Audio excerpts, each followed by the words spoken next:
الحمد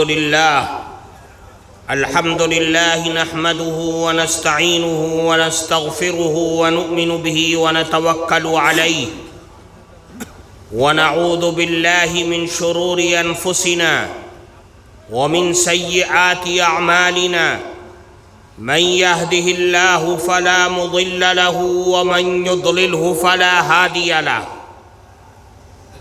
ونشهد أن لا إله إلا الله وحده لا شريك له ونشهد أن سيدنا ومولانا محمدًا عبده ورسوله وصلى الله تبارك وتعالى على خير خلقه محمد وعلى آله وأصحابه وأزواجه وذرياته وأهل بيته أجمعين. أما بعد فقد قال الله تبارك وتعالى في القرآن المجيد: يا أيها الذين آمنوا اتقوا الله حق تقاته ولا تموتن إلا وأنتم مسلمون. وقال النبي صلى الله عليه وسلم: وما من شيء أنجى من عذاب الله من ذكر الله، او كما قال رسول اللہ صلی اللہ علیہ وسلم. محترم صدر جلسہ،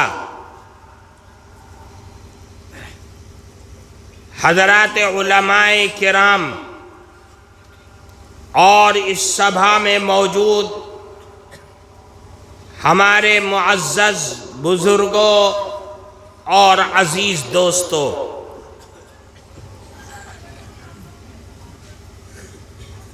سب سے بڑی پریشانی کی بات ہے کہ میں آپ کی بھاشا نہیں جانتا. میں آسان اردو میں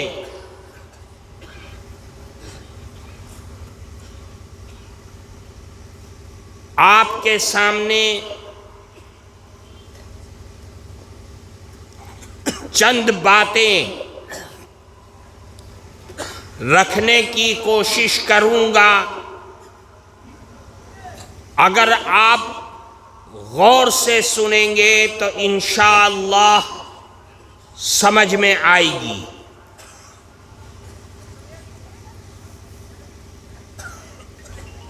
اللہ نے اپنے فضل و کرم سے ہم سب کو مانوش بنایا. وہ چاہتا ککر بنا دیتا، گورو بنا دیتا، لیکن اللہ نے مانوش بنایا اور مانوش بنا کر کے ایمان کی دولت عطا فرمائی. اور پھر تیسرا فضل فرمایا کہ اللہ نے اپنے محبوب تمام انبیاء کے سردار حضرت محمد مصطفیٰ صلی اللہ علیہ وسلم کی غلامی عطا فرمائی.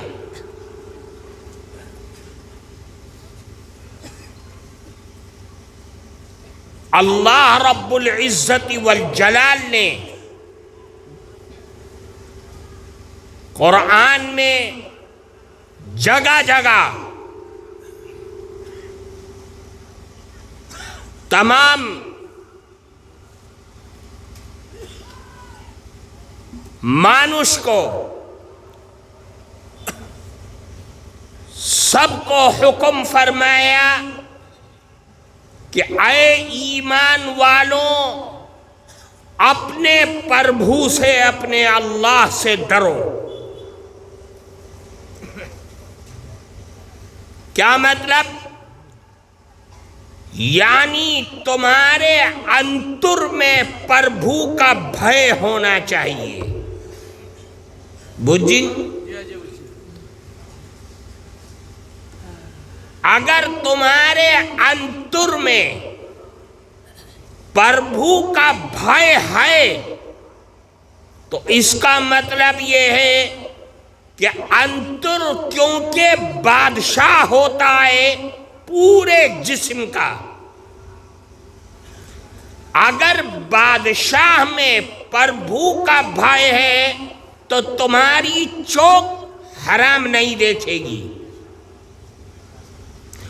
تمہاری جبہ حرام نہیں بولے گی، تمہارا کان حرام نہیں سنے گا، تمہارا ہاتھ حرام کو نہیں چھوئے گا، تمہارا پاؤں حرام کی طرف نہیں چلے گا. کیوں؟ اس لیے کہ انتر جو بادشاہ ہے اس بادشاہ کے اندر پربھو کا بھے موجود ہے. اس لیے اللہ نے ایمان کے بعد سب سے بڑا حکم یہ فرمایا قرآن میں کہ اے ایمان والوں اپنے پربھو سے ڈرتے رہنا. کتنا ڈرنا؟ قرآن کہتا ہے یا ایھا الذین آمنوا اتقوا اللہ حق تقاتہ، اے ایمان والوں اللہ سے اتنا ڈرو کہ ڈرنے کا حق ادا کر دو. یعنی بیشی ڈرو، بیشی. کتنا؟ فاتقوا اللہ ما استطعتم، جتنا زیادہ سے زیادہ ڈر سکتے ہو اپنے اللہ سے اور پربھو سے اتنا ڈرو، اس کی کوئی حد نہیں ہے.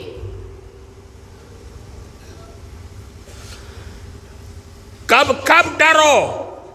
قرآن کہتا ہے حیث ما کنت، جہاں بھی ہو اپنے اللہ سے ڈرتے رہو. رات کے اندھیرے میں، دن کے اجالے میں اللہ سے ڈرو. اکیلے ہو یا سب کے سامنے ہو، اپنے انتر میں یہ خیال کرو کہ دنیا کا کوئی مانوش مجھ کو نہیں دیکھ رہا ہے لیکن میرا پربھو مجھ کو دیکھ رہا ہے. اللہ سے ڈرو.